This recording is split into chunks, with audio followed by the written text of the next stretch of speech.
Gaming and BS episode 298 coming to you Monday, June 15th, 2020.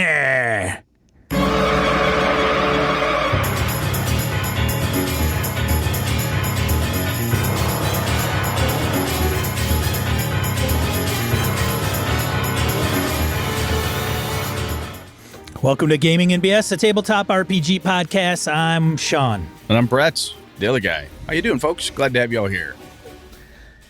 Get any gaming in, Sean? I did. I played some BX on Sunday morn. Yeah? Who were you running? Hubs you running? Who was Scott doing? Hubs from Was he? Hubs and OSR Friends. pals. Yes. Hubs and the OSR pals. Mr. Nice. Patron of the show. Was it good? Jason Hobbs. Was it a good time? It was a good time. The plot thickens, as we say. So I came in a session late, and I was in a pit, and I was en route to check on my sister in a town where I have not heard from her in some time. And en route, I got captured and thrown in a pit, and the party They bust you out? They busted me out. Awesome. They knew me, like I had been with them prior.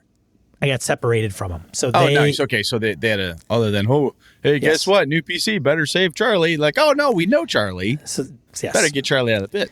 So in the first session, so that was it. And we kind of cleared out like a little bit of a little keep and then kind of rescued some prisoners. And I single-handedly defeated a monster. Nice. Like literally, man, I think I missed once and I did all the damage to the monster. And yeah. And I'm a rogue thief and like first level. And you normally can't roll for shit. I can't roll for shit and I kicked its ass. And so then we decided to go into town and I say, hey, I got to talk to my sister. And then we met this constable asshole and we think like there's a cult and then there's stuff going on. And so now, we go to the graveyard. There's a secret entrance in the graveyard that we find. And there's a house off to the side of the graveyard that's not occupied, but the door is trapped. A chest is trapped. And then there's a body laying under the floorboards in lie, and with the clues in the house, it's essentially like we could deduct that it's some type of assassin, right? That the person's dead by a garret. Yep. And there's poison being used, and so now that's where it's left off. So I think what's happening is that the town is being kind of warped, like people are being fed propaganda, and Okay. some people are like, I'm sure there's a cult in town, and Nice. yeah, Some sort of horrible religious something or other. Yeah. So that's it. Yeah, that's what I did. You play this weekend, Brett? Not this weekend. Last week, Tuesday, I had my Avalon game with my home crew. It's amazing what people forget is going on. I may have mentioned this before, and I'm like, at the end of it, I'm like, I think it's funny that you guys, there's two Penangalon horrible, floating head vampires in the neighborhood. Yeah, we'll deal with that when we get to it. I'm like, you'll deal with it when you get to it. Oh my God. What I thought was like, the bad guy. Yeah, they kind of care, kind of don't. That's interesting. A lot of, oh my God, this. Oh wow, that did tie to that. Holy shit, that. Oh yeah, the dungeon we tried to go into session 1. Fuck, that's where the bad guy's hiding. Oh, well, not the bad guy, but another bad guy. And it's just great. Just tons of pressure and lots of stuff going on. The clocks, I've set like every timer could get my hands on running, so we'll see what happens. They've got a really big plan to do something drastic and massive and violent, which is going to be a blast. What could possibly go wrong?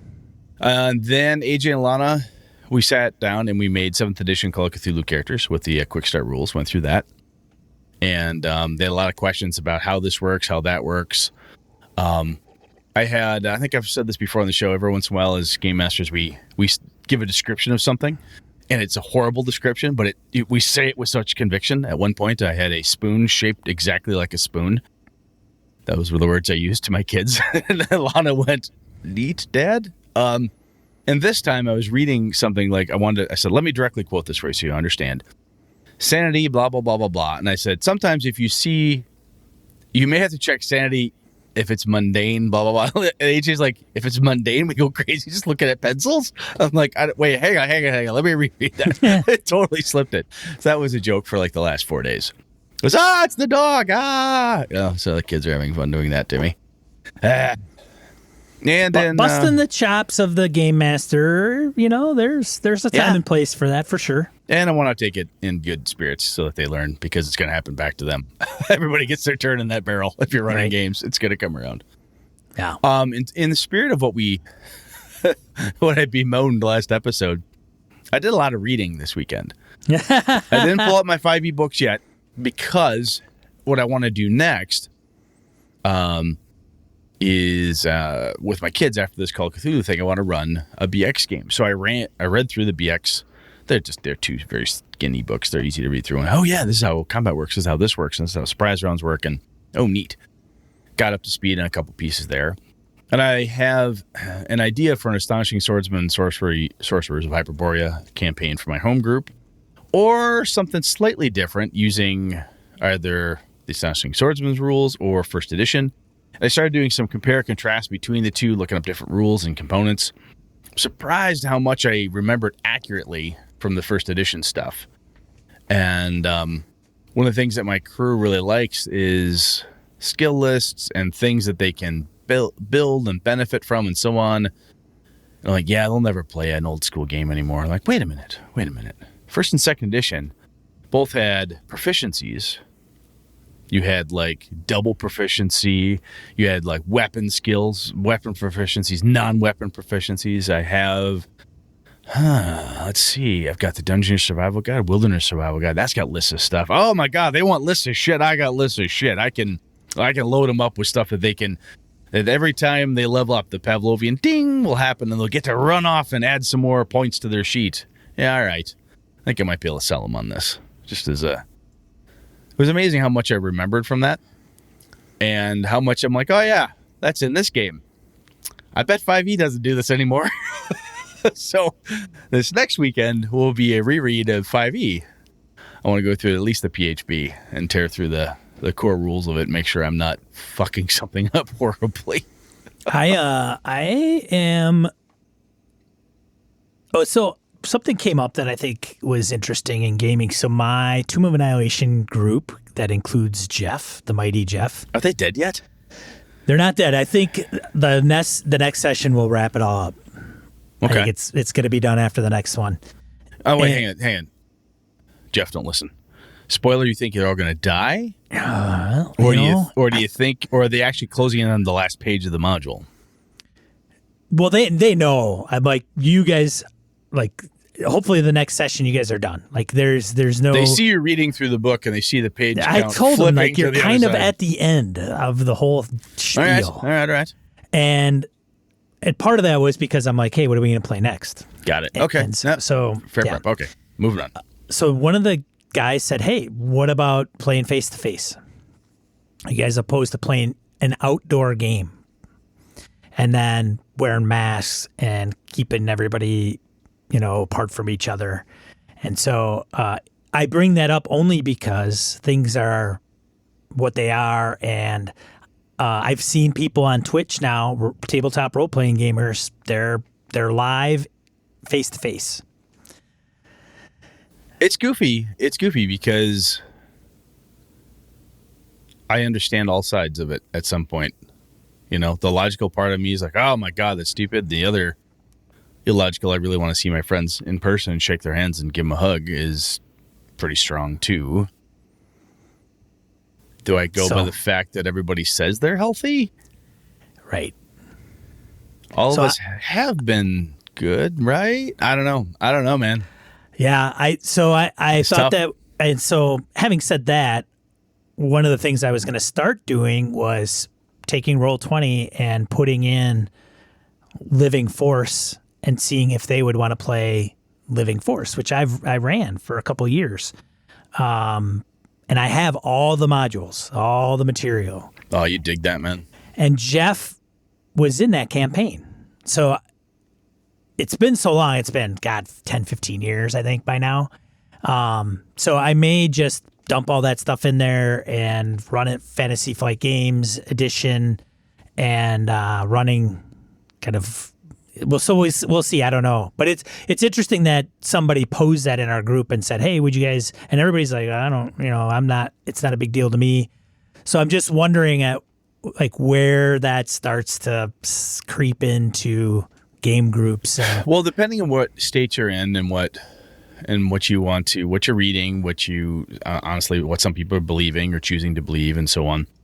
Sometimes the states and townships are like, well, 10 people or less, 6 people or less, right. 100 people or less, and I don't know, man. And then always on top of that, you have to say what makes sense for us. Yeah. What is good for us. My wife, so personal, thing. My wife's like, you're not going anywhere until 2021. So I don't know. And she's immune compromised, right? But I don't know. And that's a battle I'm not gonna fight. Like that's just not. Well, speaking of, is that why you bought that one-wheel death trap? So we don't have a motorcycle anymore, right? I gotta get something. I gotta do something. I run a little bit, but I'm far from being overly in shape. And it's totally exhausting. So yeah, I've been scoping this thing for a while, and I'm like, this thing looks really freaking fun. So I bought just a one wheel. Just tell me your wrist guards, helmet, right? Knee pads. Oh yeah. I'll put on at least the helmet. Just Power Ranger up, man. Seriously. Yeah. But so when I get it, I'm going to send pictures to Brett and put it out online and say, all right, Brett, you need to get one. So we could like go tearing around on these stupid one wheels. Yeah. My goal is to be the oldest one-wheel rider. All right. I don't think that's possible, but well, I'm not let 20, me just say sure. that you're my friend and I love you. And if I get another phone call from you in the ER, I might drive there myself and murder you. So be careful. It'll be fun. I don't want to go to a doc. Like in any capacity nowadays. All right, I'm just telling you, be careful. Okay, I will. All right, Brett. As Boba Fett would say, you're no good to me dead. That's true. Because if anybody's seen the forums, you see all the shit Sean goes through to produce this fucking thing? I can't do that on my own. Hey, man, I've had a lot of good luck lately. I know. Hey. Thanks, COVID. Hey. Huh? Right? Yeah, there we go. Yeah, all right. Had my Jeep broken into again, but that's not a big deal. Jeez Christ. Yeah. All right, we're going to get away from that. It'll get crazy. Let's get let's random encounter. Let's get into random encounter.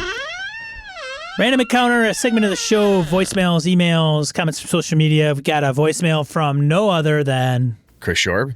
The Shorb. Which is good because people are already sick of us talking, so let them listen to somebody cooler. Yeah, can these guys? Yeah, okay. Here we go.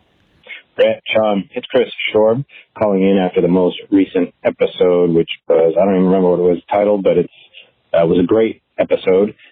First thing, Sean, you probably heard about it. Actually, you know what? I'll just send it to the forum. I'll send you a DM on the forum. But I really wanted to talk about what Brett got all depressed, and I didn't think it was a reason for depression. I thought it was actually an incredible revelation. I've always wondered about homebrew rules, but why do people have to homebrew the rules? You bought a game, it's got a set of rules and procedures, play that game.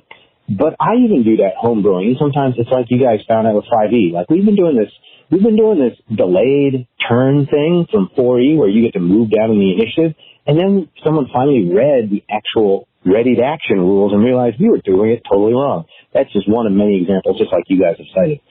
But what I really liked was Brett realizing that it's his gaming style that's influencing why he creates house rules. And I think that is such a great self-reflective realization. And I started to think about, okay, what is my gaming style? And in what ways does that influence how I alter or change procedures and rules in the course of a role-play game that I'm running? And so I think that that's a whole episode on what is your gaming style, how to figure out your gaming style, and then knowing that, how does that influence how you, in turn, run a game and how you talk to people about your game so that they are aware of, what to expect based on your style as a GM. I don't know. I thought that was just a great episode, great realization, a great episode topic for future. Thanks. Hi, guys. Yeah. Thanks, Chris, as always. I never thought about it quite like that when I said that little piece there, but Chris, that's going to Hopper. Actually, that might be next week's, man. That's pretty cool. I mean, just thinking about, and we've talked about this before, sometimes self-reflection is really important. And, which is why I'm like, God damn. And it was kind of depressing for me. Like, fuck, I thought I knew what I was doing. And that's when I went, oh, Jesus Christ, I have no idea what I'm doing. Which, honestly, anybody who's doing a creative hobby or a creative endeavor of any kind, and gaming is definitely creative, you have these moments of doubt, like, Christ, what did I do wrong this time? Or I can't believe I have been doing blah backwards or whatever. Yeah, I think that's definitely worth looking into. I think people should talk about it, think about it, because it's more than, in Brett's game, characters die, man. Oh boy, he does this, that, or the other thing. Oh, Sean doesn't like rolling these dice, so he always makes you do it, or whatever. I mean, those are quirks. We talk about like a game master's quirk, or a thing they like to do, a trick they've learned, or Brett always stands when he runs and he gesticulates wildly and jumps around, which is a thing I do if you ever see me in a con. It's a thing I do. Oh, that's Brett's style. That's an affectation tacked on to the style, So it's kind of like, Sean's got the pompadour hair usually when he's going out in public. That's an affectation onto the style that is Sean, right? Yeah. I don't think that carries over to my play, though. My hair is much more neater than the way I play a role-playing game. But that's a style thing, right? We've talked about that. Good player, bad player, what we like, what we don't like. I think it's this is a cool topic, Chris. Thank you. I appreciate that you gathered something out of my depression, my bummed outness there, and pulled a little nugget out. So thanks, man. That was cool. Thank you, Chris, as always. So I'll read the next one since this is a correction on me. And this is what drove me nuts on the last episode where I was like, God, man. Yeah. So Michael Dinos, as he vehemently yells at his podcatcher that Sean could not, for the life of him, think of what game publisher puts out some of these kick-ass games. Free League, right?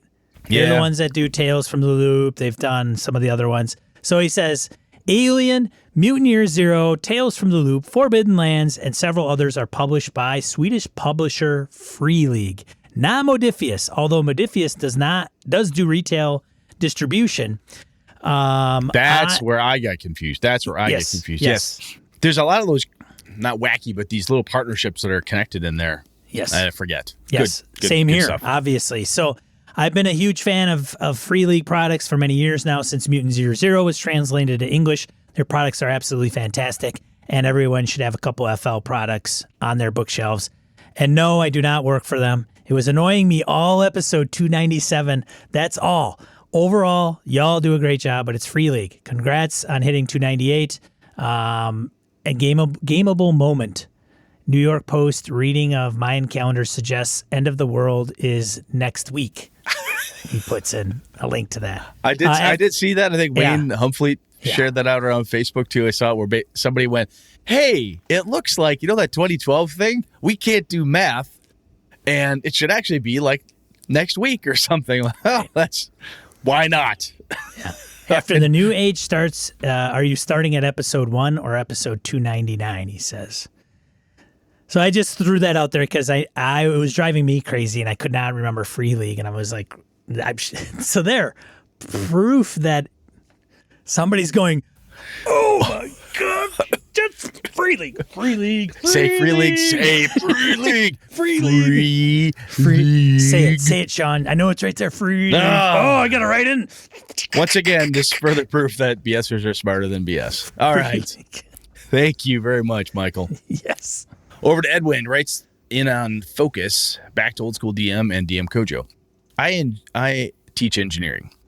For the past few years, I've had the great fortune to co-teach with an excellent English professor. One of the more important ideas he brought to me is that at any one time, a student can either focus on how he is writing or what he is writing. On how or what. Oh, nice. If we want students to write about difficult subjects, the students need an opportunity to think about the subject deeply without worrying about writing. Bullet points, outlines, thought diagrams, etc. all serve this purpose. Conversely, we want students to write well. It's most effective if they can write about something they know well. This brings about the old argument about how to construct a sandwich. Very true. Only after a student has done both separately should we ask the student to do them at the same time. Recently, I had the revelation that I'm coming to think of myself as a teacher rather than an engineer. I spend more time thinking about how to teach than how to engineer. Most of the topics I teach I know inside and out, although I too occasionally have to reread the rules. This allows me to focus on how best to present them. A game master has to think simultaneously about how to present the game, narrative, beats, pulling focus, etc., and the game itself, the mechanics. We can't learn both at the same time any more than a student can learn to write while learning about deconstructionist theology. Brett was prepping for a COC game with his kids and focused on the rules.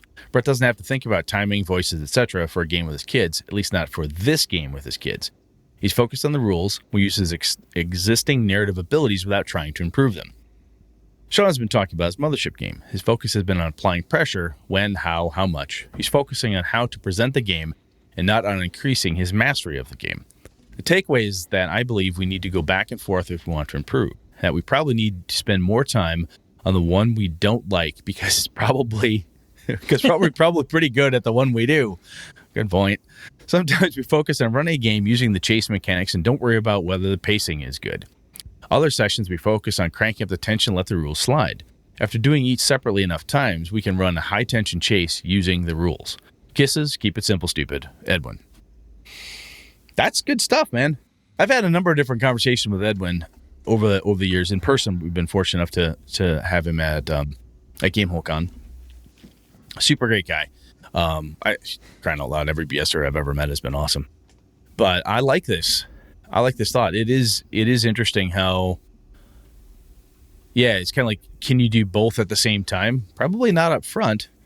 And I think what the other piece here is, I know on occasion we have listeners, new folks who are new to the gaming scene or thinking about game mastering and are nervous about it. And Sean and I will fumble around and try to help that person, bolster them up and say, you can do it. We love you. You got this. And while all that is true, what I'm talking about here is keep in mind exactly what Edwin just said, right? If you want to figure out how to game master, you're not going to be able to do it all at once. You know, you want to do voices, you have this vision in your head of what the perfect game would be. Oh, I want to be able to have some cool NPC voices. I want to be able to play music in the background. I want to have all these figs built. I want this really cool map. I want handouts. Oh yeah, and I want to make sure I do all the rules correctly. There's a lot of stuff. Focusing on the small pieces first, focus on one thing. Once you've got that, then you can move on to the next bit. This almost goes to our practice discussion too, where you've got to go back and forth like this, working on the things you're not necessarily that good at to come back at it. And quite frankly, based on my revelation from last games, that sometimes, it's what are the rules of the game I'm actually playing versus all the rules I've played before, and what's my style and why am I ignoring something or whatever. But I like this, Edwin. This is very thoughtful and pretty deep. I like it, man. This was good. Thank you. Yeah, thanks, Edwin. Very good stuff. All right. Mr. Crapper, Todd Crapper of Broken Ruler Games. Free plug, Todd. The one and only. Writes in on applying pressure. How do, lads? Just finished listening to the two-parter on applying pressure, and a thought occurred during the second episode. A successful staple of horror films has been hinting at a possible source of danger, tension, or heightened drama, and then moving on with the story until, BAM! It hits at the worst possible time.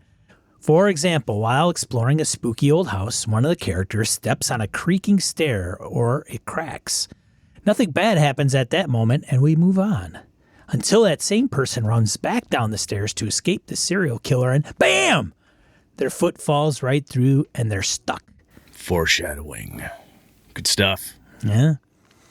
One of the issues with relying on dice mechanics for tension is that it's almost always instantaneous in the game and expected the minute that D20 rolls a 1.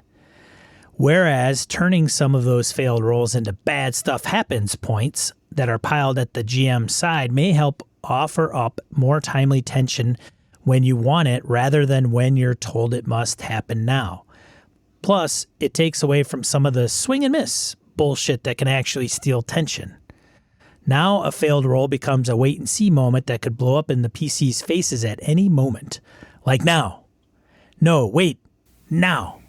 Maybe something handy for your mothership game, Sean, though it's not something I've yet to try myself. Anywho, Insert standard compliments to your work on the show here and star wipe. Me out. P.S. If the person who reads this doesn't actually shout, BAM! May you feel my persistent consternation at such a missed opportunity. Now cue the train sound effect to play me out, and remember, did he say train? Nice. Now cue the train sound effect to play me out, and remember, drinking while you send a message to one of your favorite podcasts is how you make friends or enemies. Either way, Todd out. That, I like what he said there, and it's the foreshadowing. We haven't talked about foreshadowing in depth, and I'll have to be another one for the hopper. But I like that call out, the staple to the horror film, right? That piece of foreshadowing. A lot of movies and stories and other things to use foreshadowing. It can be very tricky to do in a role-playing game. I think Todd calls out really well with the instant. I roll a die, I expect a result.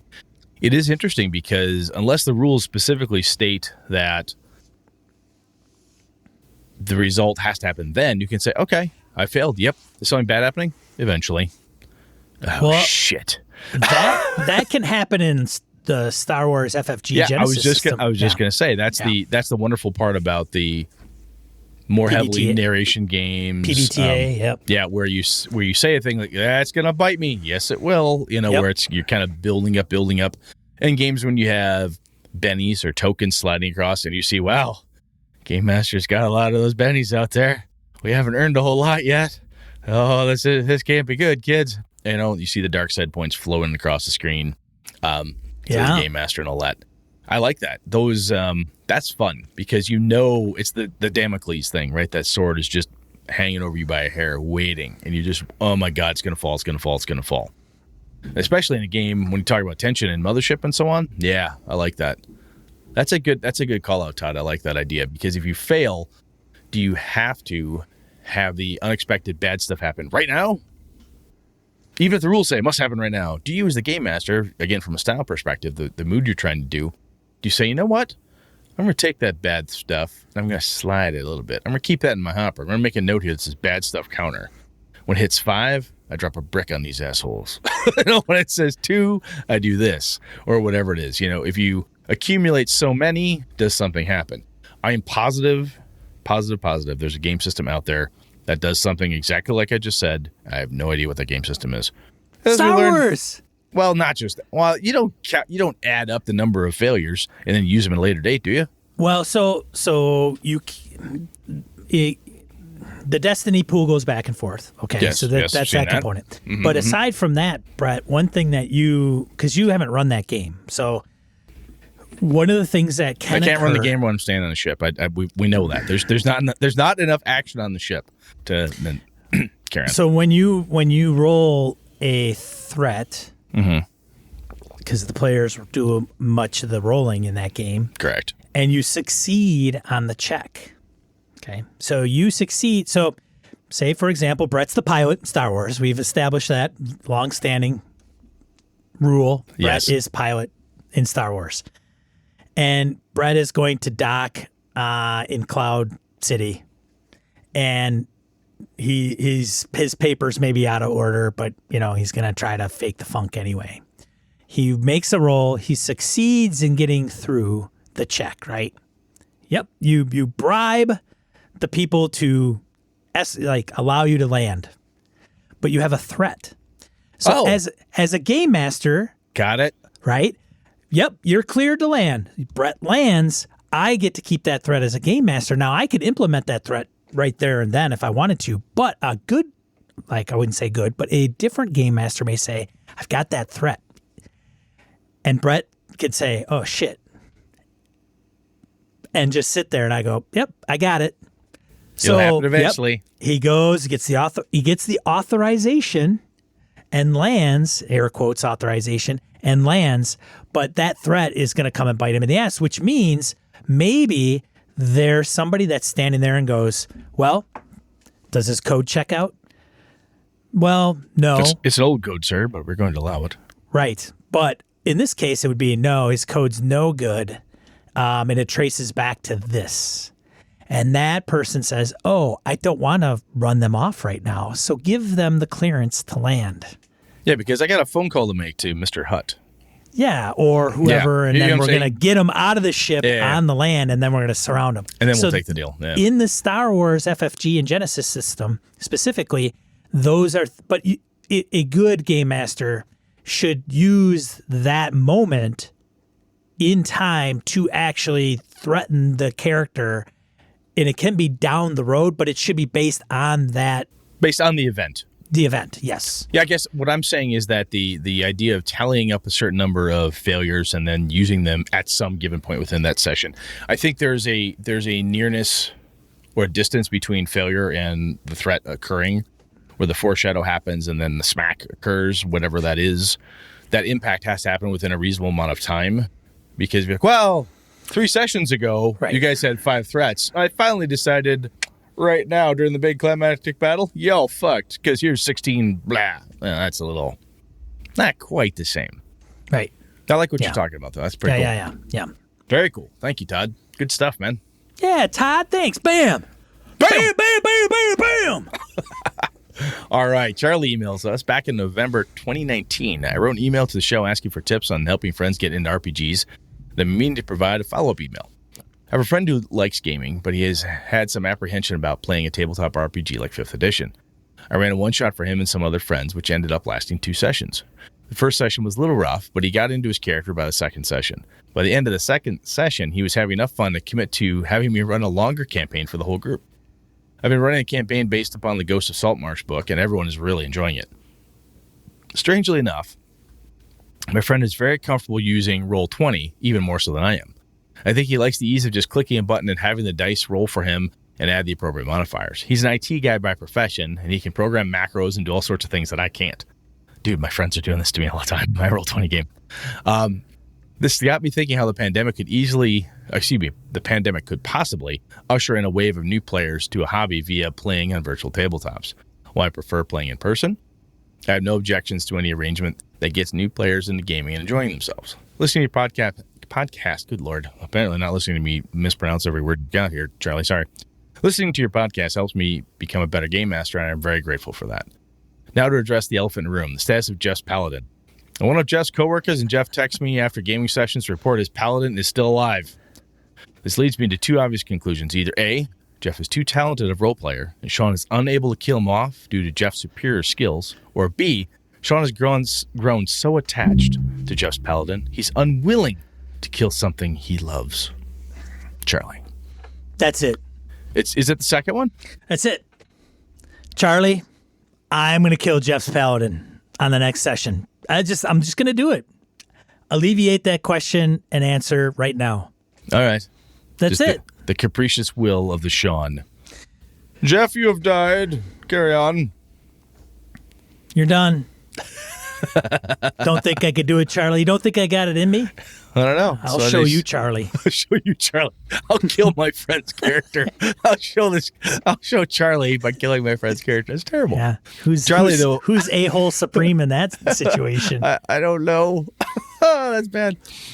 Hey, Charlie, though, thank you very much. I appreciate that we're helping you. If that's indeed true, that's very awesome, man. So thank you much. And I'm glad that you've got a chance to run the game, have it last a couple sessions. I honestly think first-time players, by the end of the first session can be a little rocky, but it's like by the end of the session, they finally got the groove, man. They're like, wow, I know what this D20 is for. I know what this pyramid die is for.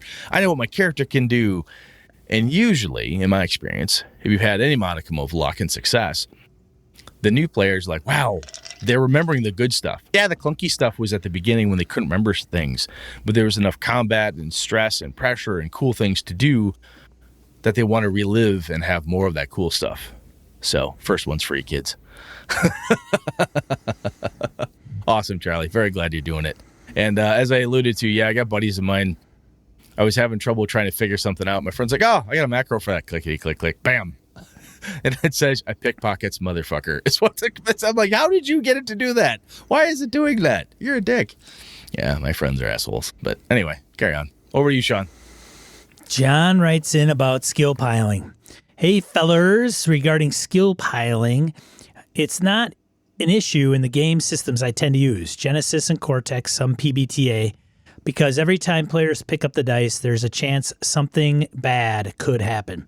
If the players want to risk something bad, they're always free to pick up the dice and roll.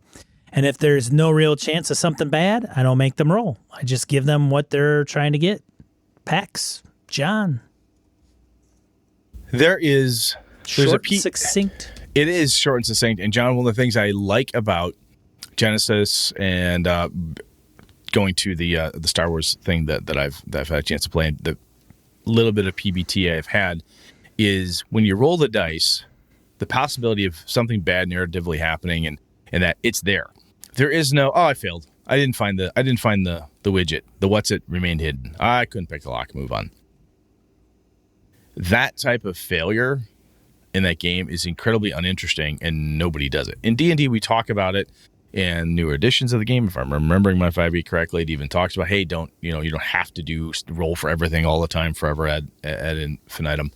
But I think that that's a core piece of those games, that when you're doing that thing, somebody picks up the dice to roll, everyone goes, hold on. Dave rolled dice. All right, Dave. Let's see what you risked there, big guy. Oh, look at that. You failed. Bad things are happening. I mean, that's integral to it. It's not like, oh, I didn't see the smoke on the hill. Big deal. No, it's a much bigger deal than that, right? It's similar to, I was explaining this to my kids with Call of Cthulhu and Trail of Cthulhu and so on. You don't have to roll dice sometimes for certain things because it just makes sense. You describe what you're doing, whatever. If you're rolling the dice, yeah, that's I like that aspect of those games, and I think that's a piece that I think I narratively do, or natively as part of my style, try to drag into my games. But when it's a part of the game, mechanic-wise, I think it probably flows a little bit better. Good stuff, though, John. Thank you. Short and punchy. I like it. Yeah, thanks, John. All right. Angela writes in about one campaign being different from another. Hey, Brett and Sean, I'm back. Haha. Getting myself caught up on episodes and want to comment on running the same campaign for different groups. Angela's great people. Good to hear from her. Yeah, I hope she's doing well. I think yes. I'm friends with her on Facebook. But yeah, it's good to hear from her. Yeah, it is. I do agree that running a con game for one shot or multiple groups is different, but it's a good practice for GMs to do. It teaches you which hooks work the way you expect and the way they don't, along with how different players handle different things. As you said, though, with a campaign, the further you get into it, the more it's going to diverge from what happened with the previous group. Your prepared material is going to become less and less useful if you don't have a way to account for Group B going a completely different direction than Group A. I recently revived a short campaign in exactly this way. It was Night's Black Agents campaign I did for some online friends a few years ago. When the pandemic hit, we all had to switch to gaming online. My friend that had been GMing had to bow out because he worked for the county health department and wasn't going to have the bandwidth to prep his game anymore. Ugh, Lord. So I dug this game out of the archives and offered to run it. First couple of sessions went about the same between the groups. Sent in to check on a group of agents that failed to check in. Both groups sussed out clues, reacted to about the same to the video footage of a monster murdering people, tracked down a kidnapped agent to a warehouse. Warehouse fight was almost the same, but things started to diverge.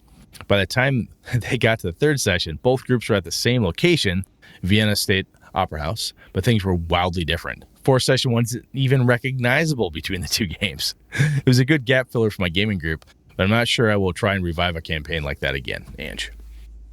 Huh.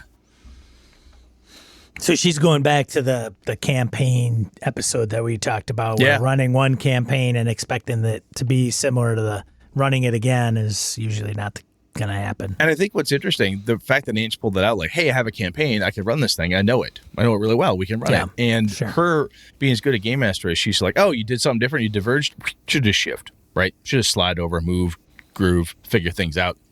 And I think sometimes if you have two good groups that you're doing this with and you're having fun doing it, it can be interesting sometimes to see, I wonder if this will happen. I wonder if you almost get to, because you know, quote unquote, what should happen based on what happened before. And now it's like this retelling of that story. It's kind of like the first time somebody watches your favorite movie, reads a really cool book, and you're waiting for them to tell you when they get to chapter 5, when the reveal happens. So, did you find out who so-and-so is yet? What do you mean? Oh, nothing. Come tell you want to talk to me when you find that out. And that's pretty cool. So I think that's kind of cool. I think that would be the reason to bring it out, is I would have two really good groups I was super tight with. I'm like, you know what? I'm going to pull this out. Two different crews. Let's see how this variation of the story goes, right? Is it the Rankin and Bass version of The Hobbit, or is it Peter Jackson's 3-movie What the Fuck of The Hobbit? You know, hard to say. Thank you, Ange. Good to hear from you again. Yeah, thanks, Ange. All right. We going to do this main topic or what, man? Let's do it. I think we can finally get to one today. Finally get to it. Main topic! All right, so what we wanted to talk about last time was the implementation about counting gear, rations, and so on. And we had previous episode, we had some people writing about some really good options and game systems that did stuff. The Black Hack. We'll call that out again just as kind of a, hey, if you haven't checked it out, it's cheap, it's on drive-through, go through our affiliate link, get yourself a copy and see how you like it. One of the things that we talked about, and this is kind of a, let's assume you've got the crew in. The crew says, all right, we're going to do this. The game group wants to do it. They want to track some stuff. They want to keep track of things. The game master thinks it'll be cool. It's an exploration. All the right reasons are there. You've got the buy-in. Now it's going to come down to the execution, because if this execution goes for shit, they'll just shit can it. That's what's going to happen, right? So one way, kind of the traditional way, at least in my opinion, how I always did it, Sean, maybe you did it this way too, was if you have arrows, food, and whatever, every time you shoot an arrow, go tick. Roll to see if you collect your arrow. Every time you throw a sling stone, gone. Every time you break a sword, mark it off. Every time you sleep, you track. It can be basically the player does their own bookkeeping. That's how you did it as well back in the day? Yeah. I don't think I ever kept track of anything of the player characters unless it was something that it was an item that they took that had something special about it. I would list it. Yeah, Brett has cursed sword. Jeff has potion of poison, thinks it's healing, waiting for Paladin to drink it. And hasn't identified it, Or they get like key or something like that. Like, oh, we get a key. And I'm like, okay, I got to note where that's to and what it's in reference to. So when they say, hey, I pull out that key we got 3 months ago, does it fit?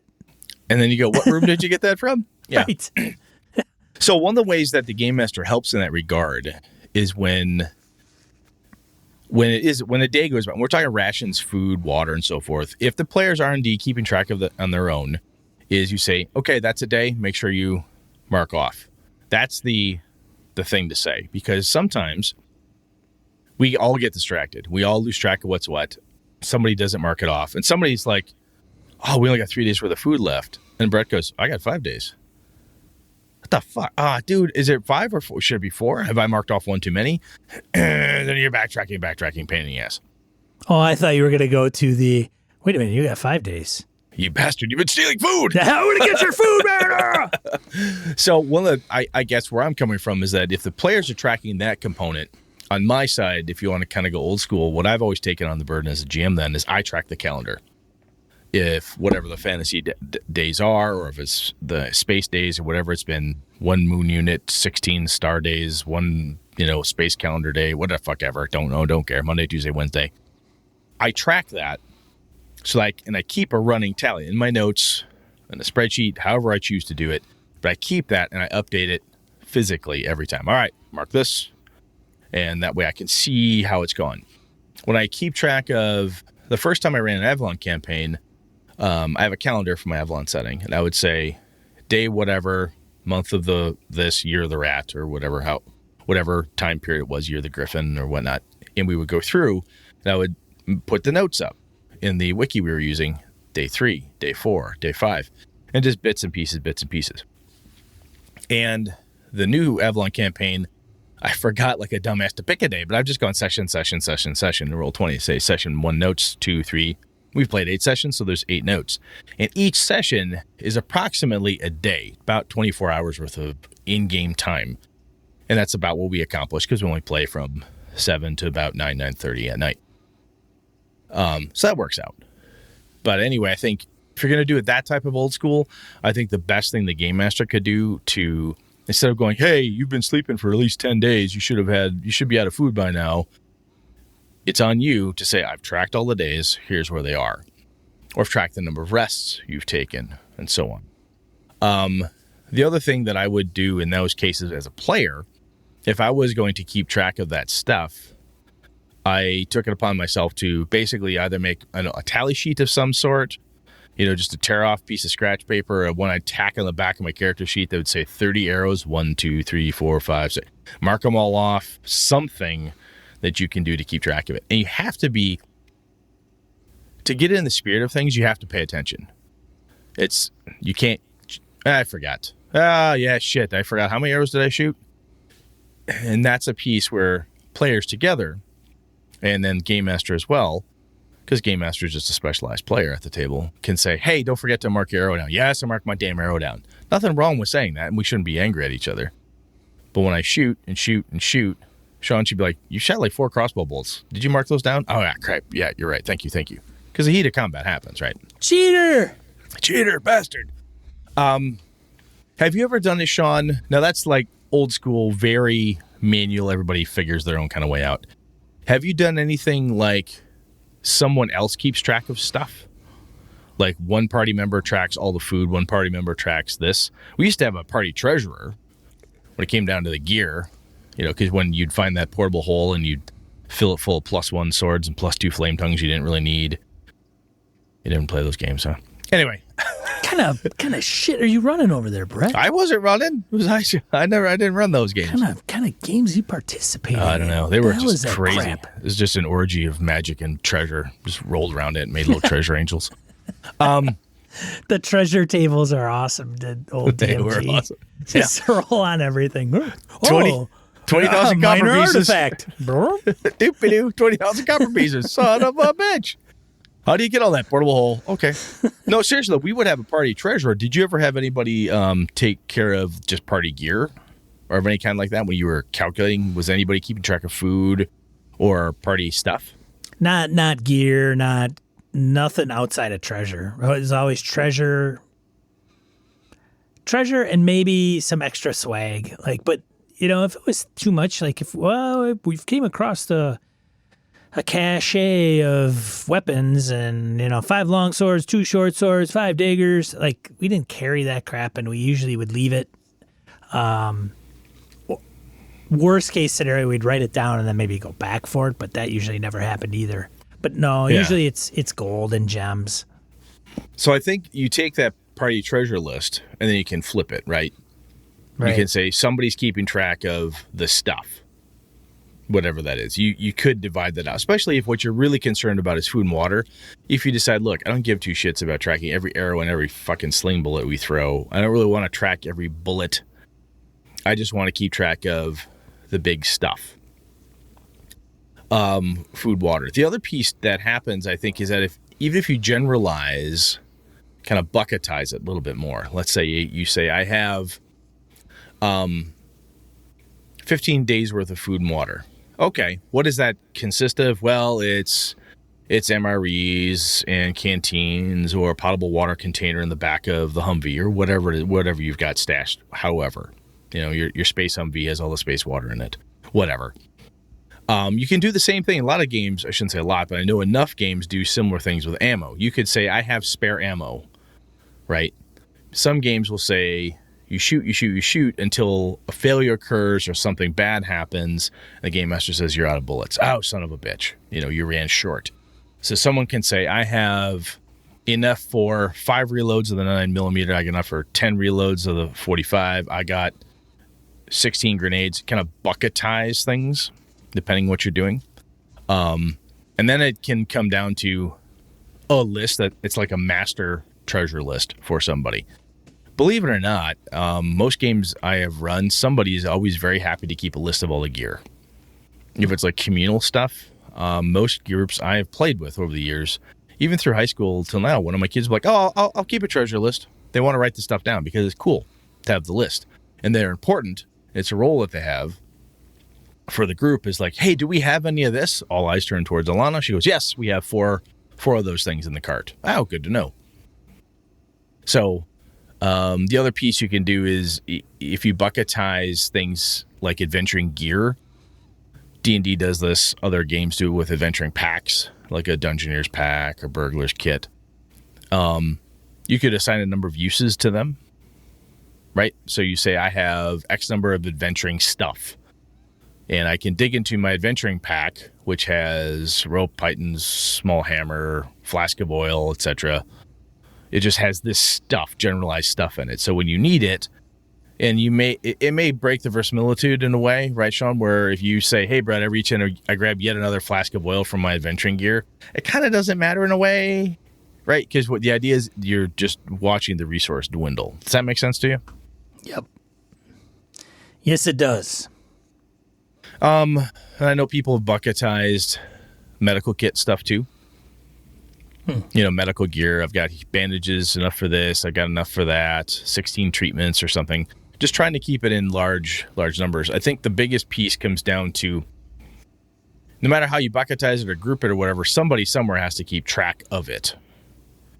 And I think this is one of those cases where the players and the game master need to share the burden on some level. Does this make sense to you? Yep. Yeah. How is there a way that you've done it in the past that you like to do it, or that you've been thinking about doing this type of thing? Because we've chatted about, hey, we want to do this. Is there something that's come to your mind like, hey, here's how I'm going to do it, or you've got any out of the box ideas? If I did it and the system didn't support it out of the box and there wasn't a mechanic for it, I would probably get a character sheet. Like, where are you going to keep track of this stuff on your character sheet? Most character sheets don't even have this stuff built into it. Like, there's not the days of the fill in the dots for using X or Y. And then I would probably want a copy of the sheet after it, maybe. And it's not because I wouldn't trust the players. It's because I would want to see where they're at with things, so that if they are low on something, I can give them the opportunity to replenish it in some capacity. So I don't want to be Dick GM where it's like, oh, you're running out of water, hee hee ha ha, and oh, by the way, there isn't water anywhere to be found for 3 days, and hey, you're gonna die. Yay. Yeah.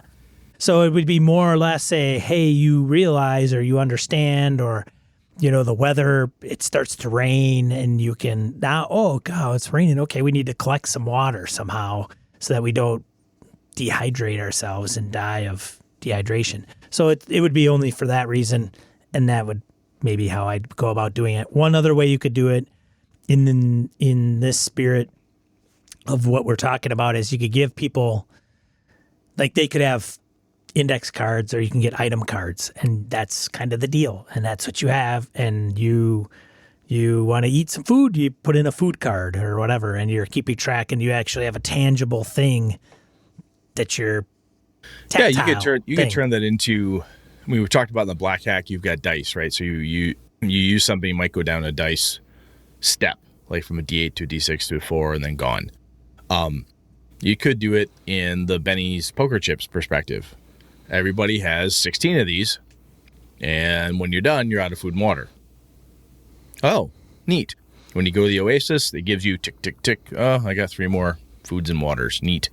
That's doable. You could get even more noodly and have, 1 for food, 1 for water, so on and so forth.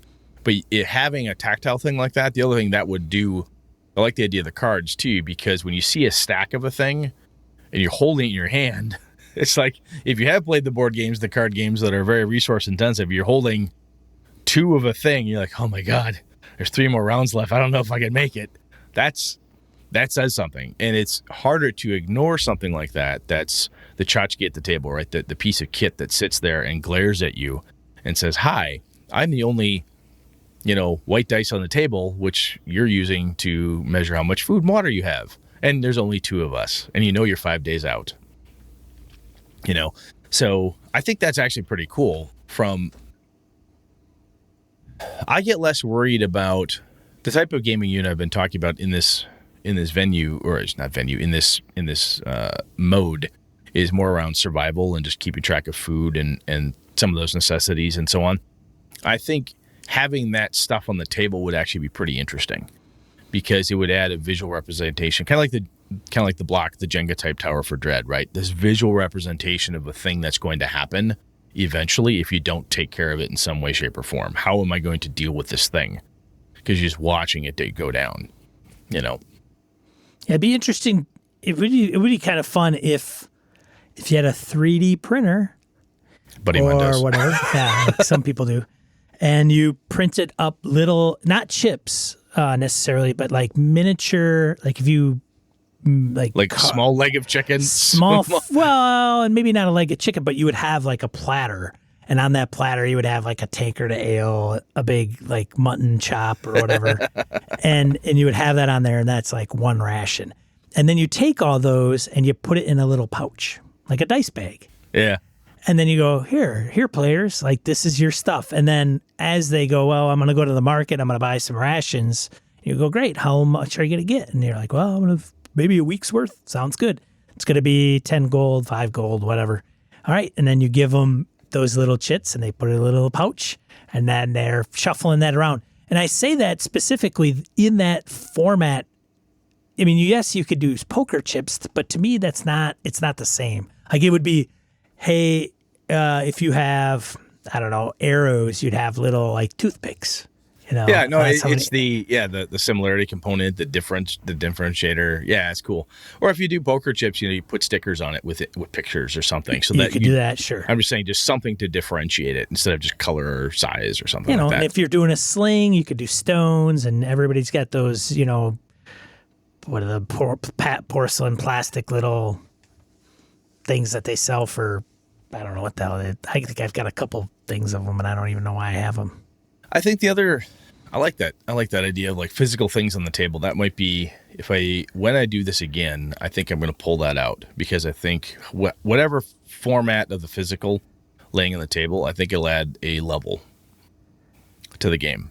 Like, hey, you find something, there's this number of chips, there's this number of that. It's that cards that I'm building a stack of stuff. My reserves are so high, my reserves are so low. It's not just an abstract number on the character sheet that says 20 arrows, 19 arrows. When you see the stack goes chick down, down, down, down, you're like, oh, that's pretty low, boys. Let's get a little thin. It would be hilarious. All right, folks, let's go get something.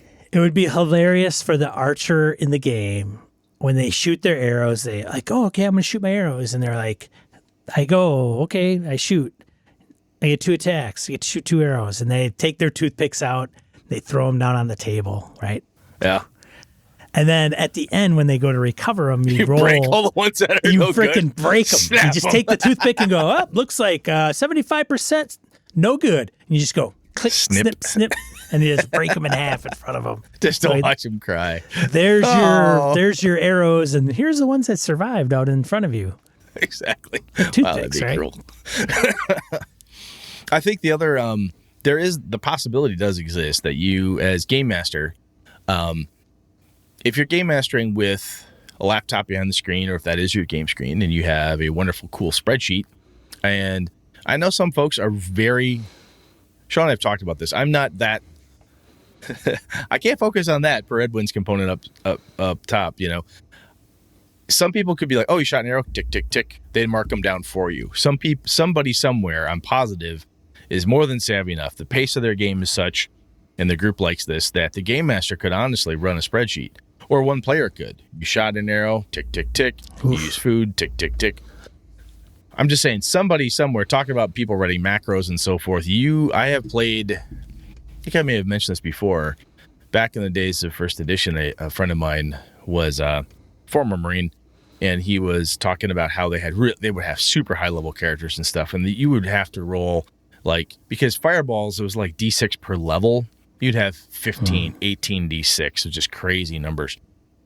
And not everybody had that many D6 at the table, right? You'd be sitting down with your friends, and you show up with your couple sets of dice. That's a lot of Monopoly boxes, man. Yeah, it is. And you didn't. We weren't playing Shadow. Yeah, you got Yahtzee? It's awesome. Oh, you gotta go get the Yahtzee, man. You gotta at least I need my fireball dice. Yeah. But you could run out, or you need like 8d8s, and who the hell had or so many. So he wrote an algorithm that went through and just randomly generated results of those dice rolls. And he then printed them out, double-sided at work, perforated them, put them in a binder. And then he, as game master, had it. So someone would say, I roll, okay, I cast that spell, tick. He would just check it off. You get 35, you get 36, you get 37, you get 2, you get whatever. Because it was faster than dicking around, rolling a whole bunch of dice. Even if they had the dice, it was just quicker to do it. It was random. The player didn't get to say, oh, I don't want to cast Fireball because I see the next roll is only a 10. They didn't get to do that, right? The game master had that list. Yeah. So that's another piece. When you talk about being prepared is like, look, you have, and you mentioned this, when you have X number of, the characters have their stuff, what do you have? It doesn't have to be a hardcore crazy spreadsheet. It could just be like days of food and water. You've got a grid. 1 day, check, 2, 3, 4. It doesn't take much to do it. And the game master could easily keep track of it. And one of the fun things that can come of a food and water scenario, especially when we're talking survival and so on, is that you could warn the players, if you don't ask me what your status of food and water is, I'm not going to tell you. Because I have been camping, as I'm sure other people out there have, and somebody's like, oh, I thought we had more Snicker bars than that. Look to my son. Yes, counter. Oh, you ate those, huh? Oh, nice. That's good. That's just something stupid like Snicker bars. There's plenty of times, Sean, I'm sure. There's nothing stupid about Snickers bars. But I'm just saying, former Army guy in the field, somebody somewhere, didn't pack enough, didn't pay attention. Used Pogey up something. bait, man. You didn't get enough pogey bait. That's what we call it, pogey bait. You didn't. I don't know. And all the veterans are like, yeah, man, pogey bait. So if you go to the field, you take pogey bait, and you take what you want, and then what happens is, somebody else bought better shit than you, and you're like, whoa, wait a minute, hey, man. Beanie weenies. You gonna eat all them beanie weenies? How many? Holy shit, you got a lot of beanie weenies, man. They were out of beanie weenies when I went there. I had some Pop-Tarts. Got some Pop-Tarts? You give me some beanie weenies? I'll give you like 2 packs of Pop-Tarts for some beanie weenies. But you know what I'm saying is somebody somewhere doesn't keep track of their shit. And a group of players, characters I should say, or even players in this case. And this is kind of the metagaming piece, right? Is you're telling the players, like, look, this is kind of a meta game. A game within a game is like, look, if you as the players don't tell me your characters are checking your food supply, checking your water supply, and so forth. The other thing that allows us to do, we talked about this last session, is if the game master has the chart and he rolls a random encounter at night and he gets rats or he gets chipmunks or he gets raccoons and the players get up, they clean their stuff up, bit of mess, whatever, okay, deal with it. Or sometimes somebody steals the food. Depending where you're at. Monkey comes in, monkey takes the ration and leaves. Some other smart critter comes in, a fake creature comes in and takes half your water. Why? Because it's a fucking fake creature and they're assholes. It steals the water. You could be doing damage, quote unquote, ticking things off the list, the number of uses. And the players may not recognize if they don't have their characters go back and check. So that could be another cool format, right? Where having the physical stacks in front of you, I think, is pretty cool. It adds a little more extra to the game as opposed to, which is one of the things I like about the black hack idea of a die sitting on your character sheet and then changing the die. It's a physical reminder of what's going on.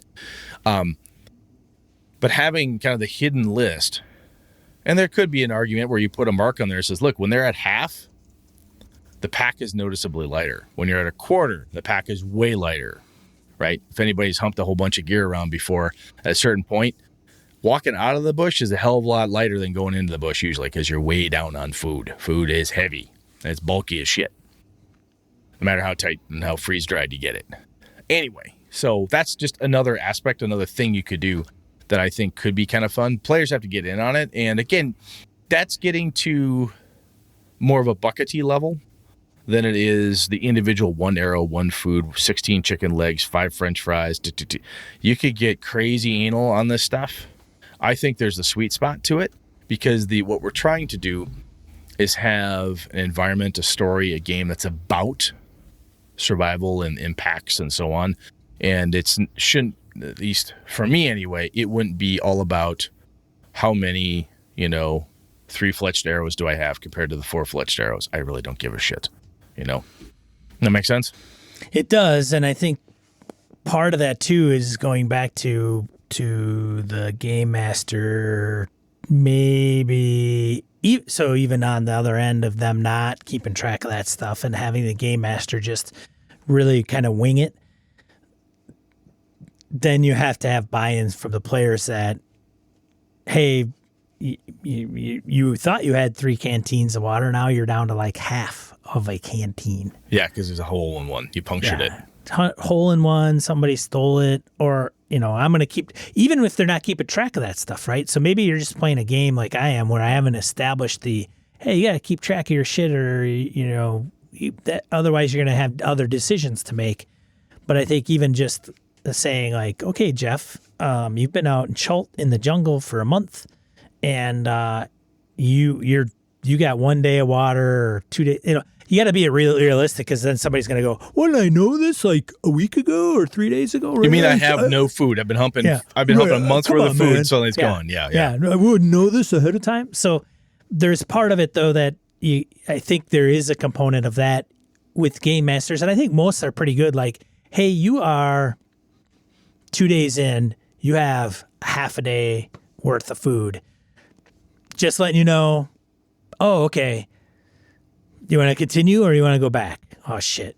If you go back to what Todd and John mentioned in our listener feedback earlier, I mean, bad stuff happening. This goes right to your and my discussion just a little bit ago around. So there's a threat.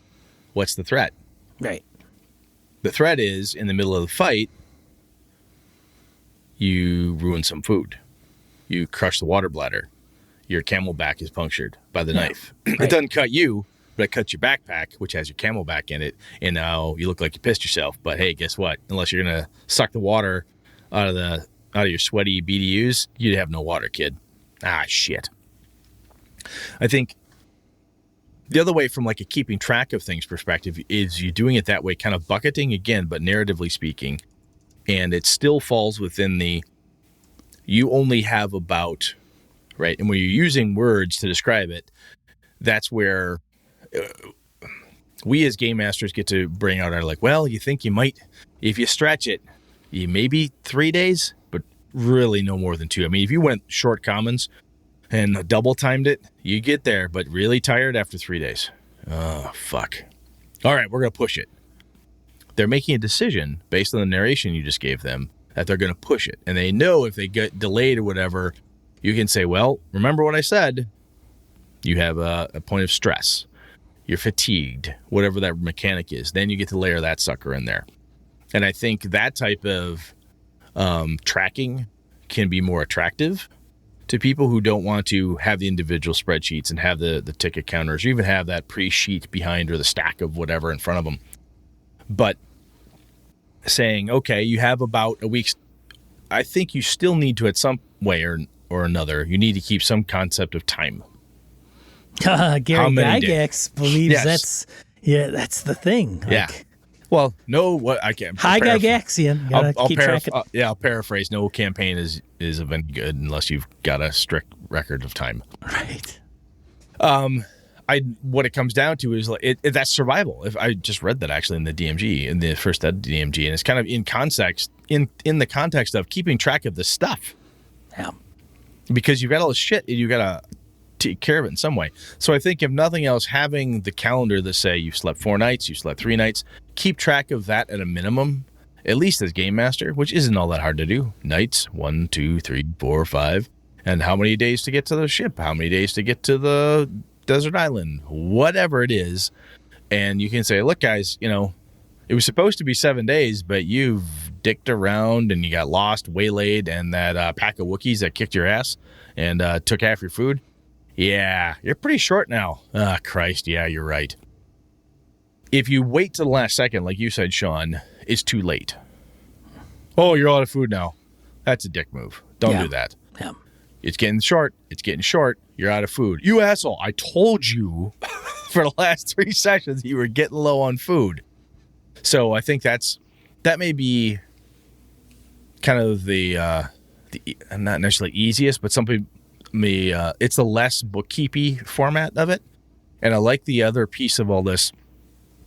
I'm going to run a little long here, so I'll keep it a little bit, try to keep it short if I can. But I like the idea of those narrative things happening, the bad stuff occurring Whatever happens, something happens to you.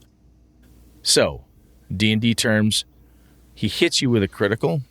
The desert orc leaps out, hits you critical damage.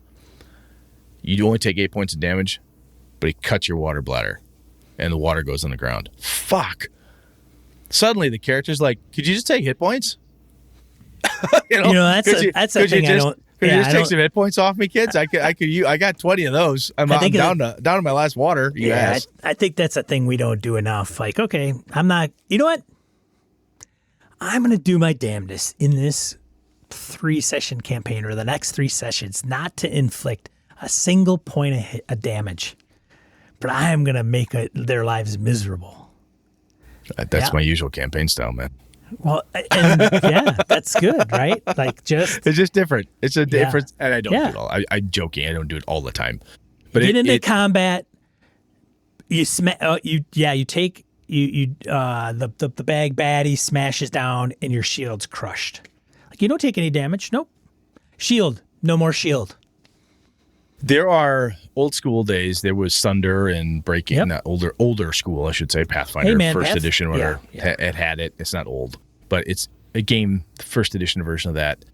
There were other special moves and stuff. One of the things that I like to do in that regard, then we're totally getting off track here. Yeah. But when I hit you, especially when it's going to kill you or take you down, I've started doing this more and more in my games is say, are you willing to give me something? And I'll let you stay up. What? No, I'm not telling you what. You're going to give me something. Well, it depends. All right, then you're going down because I don't have time to wait for that. All right, fine, take something. Your sword shatters. Ah, shit. Yep, but you're still alive. I have no weapon, asshole. Hey, but you're up. You can do something. You're still alive. You're still breathing. The beast hits you, tears your breastplate off. Son of a... You're alive. Look at the damage I did, dude. Look at these dice. See these dice? This killed you 4 times over. All right, I'll lose my plate mail. I'm just pissed. Yeah, I know. Hey. Yeah. I think it's worth doing. There's still resources to some degree. Yeah, and if you're going to do that, I think that's where this type of thing with the food and water, if you're going to impact it in some way, that's another good narrative way to kind of mess with it. But I think, so we talked about a number of different ways to track it. You know, we alluded to, or I shouldn't say alluded to, we said specifically like the Black Hack, and we alluded to other games that have other mechanics out there. But there's like the physical stack of chips, chits, specialized tokens and stuff at the table. People can see it, cards. You can see the physical stuff that you're dwindling your resources. Secret list where everybody's kind of writes secret, right? Where everybody just writes it all down, tracks it. There has to be some good back and forth. At bare minimum, the game master and player should be keeping track of number of days worth of food and, a number of days gone, how much food and water you would have eaten. The secret little list the DM keeps where you can do damage against that list where creatures and things destroy and whatnot. And this other idea that we talked about here at the tail end, which I think is actually a little more fun. It's a little bit faster paced than it is checking lists all the time. But I think all of those ideas have their place, and a lot of it comes down to getting the buy-in. And I think having options at the table, let's say you don't have any specialized chips, and everyone says, yeah, I want to keep my own personal spreadsheet. I think it'll be fun to play accounting the game, or some people just they want to do this, right? And then halfway through, like, God, this sucks. You can say, well, I could shift. We can keep the mode, right? The theme of the game, the theme of this adventure, but I'm going to do it this other way, this narrative way that we talked about at the tail end. And people are like, oh yeah, let's try that. I like the idea. I just don't like the execution of it. And I think that's, if nothing else, I think we can leave folks with the idea of that if you're trying this thing, the way you're executing it, you or the players are not enjoying the execution mode. Take a break, ask the players. We want to keep the theme, right? The theme is cool. Is there a better way to execute on this? And I think having that back and forth would be helpful. Instead of just shit-canning the whole campaign, saying, oh, that campaign was stupid. He made us count all the arrows we used. Okay, maybe there's a better way to do that. We can come up with something as a crew. So anyway, if other people have better ideas, different ideas, other mechanics that we know for a fact are really kick-ass, like from Black Hack and stuff, there's no reason you can't steal that son of a gun and throw it directly on top of any other game you're doing. So if there's good mechanics we should steal, let us know about that. Or if you've had good luck doing this, that, or the other thing with it, let us know. Yeah, let us know. Let's push on, man. All right, let's get into die roll. Die roll! 2 to 4 miscellaneous points of gaming and geekery you want to bring to you. Got a 4. We got Black Hack. We'll put that in there. So go and check it out and buy that. First one, this was somebody that is a listener of the show, bringing attention to some of the things that they're doing. So I'll just read what they sent me. Hey, boys, I don't know if you all have this on your radar yet, but I wanted to bring the first entry of Dissident Whispers. Nice. Dissident Whispers. Whisper. To your attention. I'm a contributor and organizer with them, and we just had our first release via Tuesday Night Games. Folks behind Mothership. Nice. It's a giant collection of one-page adventures, and all the proceeds go to bail funds of Black Lives Matter protesters. We're hopefully going to raise a ton of money. Would be cool if it showed up on your die roll segment or wherever. I'd be happy to answer any questions. Thanks, guys. David Coslow. And we'll have a link to Dissident Whispers in the show notes. Very nice. Long time fan. I have indeed gone back and worked my way forward. Whew. That's a hefty load of work there, bud. Hey. Very cool. Thank you, David. Number 2, the Immaterial Plane. I know some weird guy, sexy voice that's behind this website. Oh, I've heard about him. Is that Serrano guy? Christian sexy voice. Oh, Serrano. Nice. We've brought up, I think, this specifically, but he is like all in on this now. A game design studio specializing in supplements for Savage Worlds role-playing game. He's a big Savage Worlds geek. And their products focus on elegant designs that inspire fantastic role-playing experiences. So if you like Eberron and you want to just, D&D is cool, but Eberron just doesn't feel like it fits, he's ported Eberron into Savage Worlds, and you can find all that info over on the Immaterial Plane and some Christian's of the other things. just an all-around cool dude. So if this is a project he's into, that means he's throwing all of his passion at it. This is going to be top-notch stuff. So very cool. Good to see. And then the last one, how do you spell it? How do you say Malleus that? Monstrum. Malleus Monstrum, which is the Cthulhu Mythos Bestiary. It is now available in PDF. When it's released in print, it's going to be a 2-book slipcase. Wow. I'm at the club. Oh. Yeah, Brett's drooling all over his mic right now. God damn. So the PDF's like no joke. It's like $40. Like it's not a cheap PDF. And then I think the books come out in, is it October? I don't remember. I found it on Twitter. Might say on their website. I don't know. Good Lord. Yeah.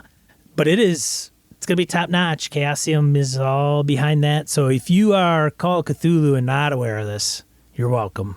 Yes, thank you. I was not aware. Yeah, wonderful. Yeah, it's good stuff. So I can imagine that the end product's going to be really top notch. I don't know if I'll get it or not. I don't know. I'm not a big monster manual guy. I don't get all the... And besides Cthulhu, I mean, shit, man, it's whatever I want to come up with. It can be, yeah. There's Unless you're playing with people that were like, oh, that's totally Yog-Sothoth or whatever. Oh, that's Yig. Oh, my God, that's the Father of Serpents. What? Oh, oh, no, that's Starspawn's Cthulhu, you fool. Oh, sorry. My apologies. But that's all we had. So next week, Brett, what are we talking about? We're talking about style, man. We're going to talk about that. Gaming style. I like it. It's a damn good idea. So we're going to take that directly from Mr. Shorb and roll it into a topic for next week. Because Brett has style. Oh, well, Sean's got more style. You can tell by the hair usually. Hey, thanks for everybody that's tuning in. If you want to see this live, we stream Monday nights at 8 p.m. Central Time on Twitch. Otherwise, we'll put this up on YouTube. Thanks for everybody subscribing to the podcast and tuning in live, actually. We appreciate it. Otherwise, I'm Sean. I'm Brett. Good night. Good game and all. This episode of Gaming NBS brought to you with the help from the following BSers. Graham Miner, Corey Wynn, Ray Otis, Stefan Dragonspawn, Larry Haupt, Mark Tasaka, Pure Mongrel, Chris Steele, Ron Bishop, Thomas Hook, Wayne Humphrey, Craig, Brandon Barnes, Laramie Wall, Dan LaValle, Jason Hobbs, Sky, Old School DM, Barry Besor, Jim Fitzpatrick, John Kayward, Corey Gonzalez, Eileen Barnes, Robert Nemeth, Niall Diamond, Howard Bishop, Eric Salzweedle, The Closet Gamer, Jeff Goad, C.W. Mellencamp, Craig Huber, Old Scouser Roleplaying, Andy Hall, David F. Baylog, Harrigan, Melissa Bashinsky, Brian Rumble, Henry Newcomb, Eric Tavola, Roger Braslett, Mark Sohm, Andy Hall, Erica Villa, Ron Blessing, Jeff Seifert, Mike Hess, Angus, Rory Weston, Curtis Hinson, Jim Ingram, Daniel Garrett, Eric Frankhouse Presents, Huscaro, Jason Weeb, $1 Adventure Frameworks, Jared Rasher, Phil McClory, George Sedgwick, Tony Sugarloaf Baker, Jay Plata, Ghost GM, Chad Glayman, Finnulf, Josh Wallace, Adam Grotjohn, Mirko Froelich, Rich Wishan, and Joe Swick. Hey, if you like what you heard, let somebody know. Tell them to head over to gamingandbs.com/subscribe or have them go to their podcatcher of choice. Do a search for Gaming and BS, hit the subscribe button. We appreciate it, BSers. This has been a Litterbox Studio production.